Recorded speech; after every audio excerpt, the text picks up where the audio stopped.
हमारे चैप्टर का next topic, जो कि है ways to increase friction and reduce friction. तो सबसे पहले देख लेते हैं फ्रिक्शन को इंक्रीज कैसे किया जा सकता है, क्योंकि हम जानते हैं, हमने इसके पिछले वाले वीडियो में पढ़ा था कि जो फ्रिक्शन है वो एक नेसेसरी एविल है, मतलब वो ज़रूरी भी है और वो एक ईविल भी है। तो सबसे पहले देख लेते हैं वो नेसेसरी क्यों है, इस हमें फ्रिक्शन इंक्रीज करने की जरूरत कहाँ कहाँ पड़ती है। तो जैसे grooves on soles of shoes, जो शूज होते हैं उसके जो शोल्स होते हैं उनमें जो नीचे वाला पार्ट होता है उनमें हमें क्या दिखता है, हम देखते हैं जब हम नए जूते खरीद के लाते हैं तो उनके सोल्स में ग्रूव्स बने रहते हैं, खांचे बने रहते हैं। क्यों? और इनफैक्ट बारिश के भी सीजन में हमें क्या बोला जाता है कि खांचे वाले जूते पहनो, नए जूते पहनो या फिर चप्पल पहनो, वरना जिन जूतों के जो सोल्स होते हैं वो घिस जाते हैं, उनसे क्या होता है, हम फिसल सकते हैं। तो ऐसा क्यों होता है? क्योंकि उनमें खांचे बने रहते हैं तो वो अच्छे से फ्रिक्शन प्रोवाइड करते हैं, ज़्यादा फ्रिक्शन प्रोवाइड करते हैं। तो इसीलिए शूज के सोल्स में क्या किया जाता है, ग्रूव्स प्रोवाइड किए जाते हैं। नेक्स्ट है ट्रेडेड टायर्स। ट्रेडेड टायर्स का मतलब हो गया, हम देखते हैं कि जो हमारे टायर्स होते हैं, जैसे आप ट्रैक्टर जो होता है उसके टायर को ले लो, उसमें क्या होता है, उसमें वो एकदम इवन नहीं होता है, एकदम ऐसे नहीं होता है।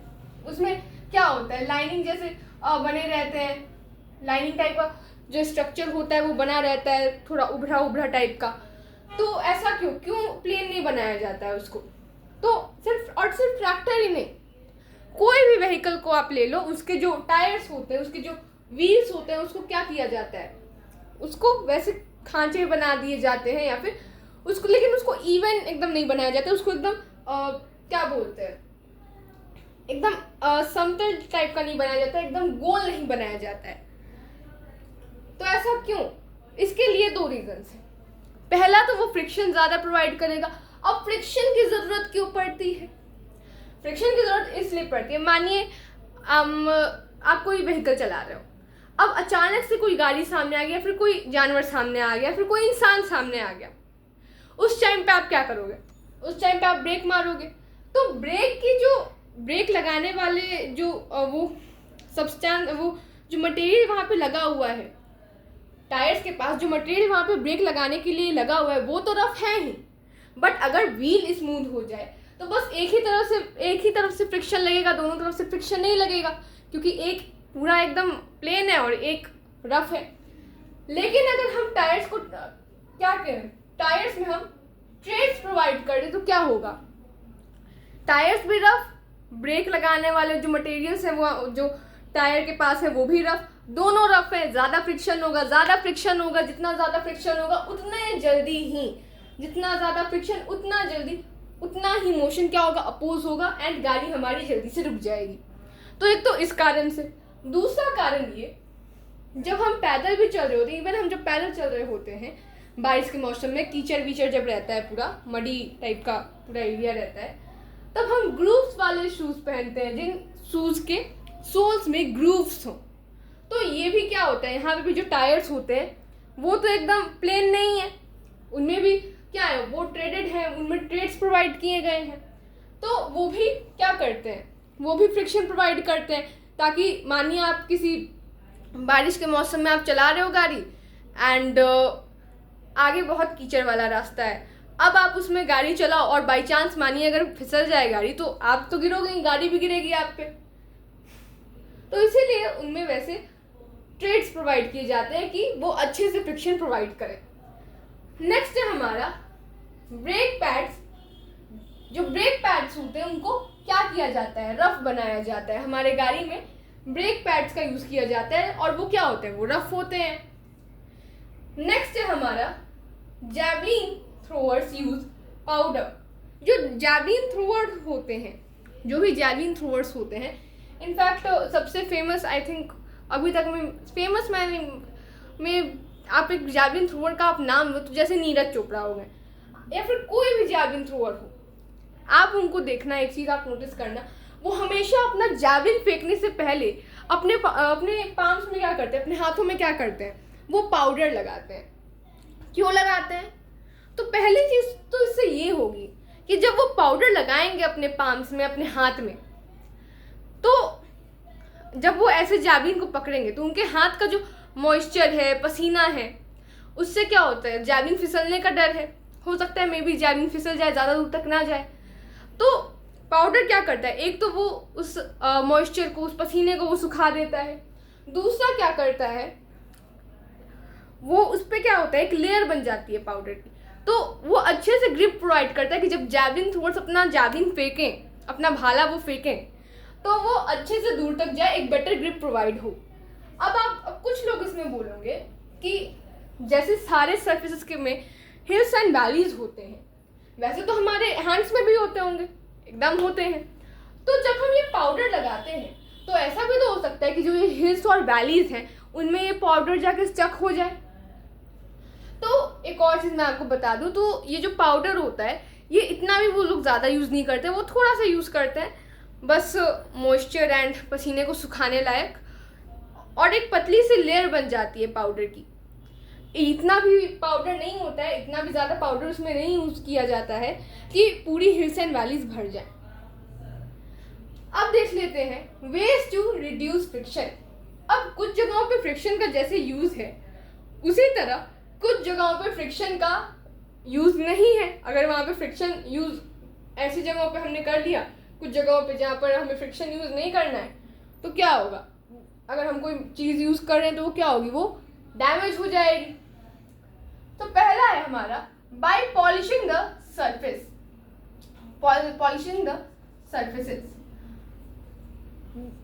जो हिल्स एंड वैलीज होती हैं, किसी भी मटेरियल के ऊपर जो हिल्स एंड वैलीज होती हैं, अगर आप उनको पॉलिश करोगे तो वो क्या होगा, वो हम क्या करते हैं, ऐसे ऐसे पॉलिश करते हैं, तो क्या होगा, वो रब होके क्या होंगी, वो ऐसे हिल्स वैलीज क्या होंगी, वो रब होके क्या होंगी, छोटी हो जाएंगी, ऐसे हो जाएंगी, रब होके वो कम हो जाएंगी, छोटी हो जाएंगी, घिस जाएंगी। तो एक तो तरीका ये है कि आप सरफेसेस को पॉलिश कर दो।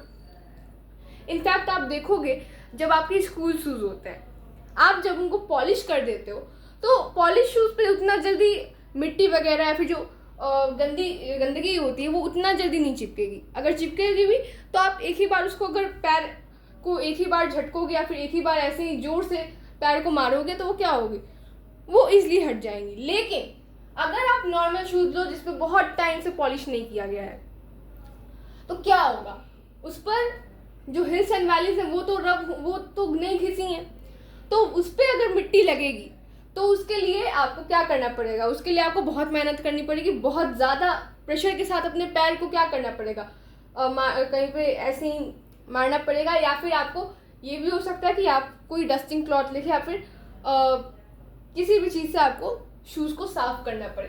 तो एक एग्जाम्पल, आप कॉमन सा एग्जाम्पल अपने स्कूल शूज़ का ले सकते हो। नेक्स्ट है हमारा यूजिंग बॉल बेयरिंग सॉरी और रोलर बेयरिंग। बॉल बेयरिंग और रोलर बेयरिंग बेसिकली वहाँ पे यूज़ होती हैं जहाँ पे भारी चीज़ें उठानी होती हैं, वहाँ पर बॉल बेयरिंग का यूज़ किया जाता है। बेसिकली होता क्या है उसमें, अच्छा बॉल बेयरिंग से मुझे याद आया, आप खुद सोचो, मानो मैं आपको 2 फ्लोर्स पे चलने के लिए बोल रही हूँ। एक फ्लोर पे मैंने क्या किया है, मैंने ऑयल गिरा दिया है, और एक फ्लोर पे मैंने बहुत सारे मार्बल के बॉल्स डाल दिए, बहुत सारे कंचे डाल दिए। किस फ्लोर पर, और मैं आपको बोल रही हूँ दोनों फ्लोर पे आप चल के दिखाओ, किस फ्लोर पर ज़्यादा चांसेस है कि आप फिसल के गिर जाओगे? ऑफ कोर्स जो मार्बल बॉल्स वाला है उस पर, क्योंकि ऑयल वाले पे तो हो सकता है मे भी आप आराम से एकदम ध्यान से चल के, हो सकता है मे भी आप गिरने से बच जाओ, लेकिन बॉल्स वाले पे अगर मैं आपको बोलूँगी बॉल्स वाले फ्लोर पे, मार्बल बॉल्स वाले फ्लोर पे, तब आपको कोई नहीं बचा सकता, आप गिरोगे ही गिरोगे। तो यहाँ पे क्या हो रहा है, बॉल बेयरिंग में क्या होता है, उसमें बेसिकली एक मेटल का पीस रहता है गोल सा, उसके अंदर एक और मेटल का पीस रहता है, एंड इस बीच में रहते हैं ढेर सारे छोटे छोटे बॉल्स। एंड जब अब इसको स्क्रू की जगह, ऐसे आप मानो कहीं स्क्रू की जगह इसको यूज़ किया जाता है, अब मानिए, या फिर कहीं मतलब पुली की तरफ इसको यूज़ किया जाता है। अब मानिए ये कहीं एक ऐसी जगह पे यूज़ हो रहा है जहाँ पे क्या करना है, सामान को उठाना है, तो वहाँ पे इसको लगा दिया गया, तो ये क्या करेगा, ये घूमेगा।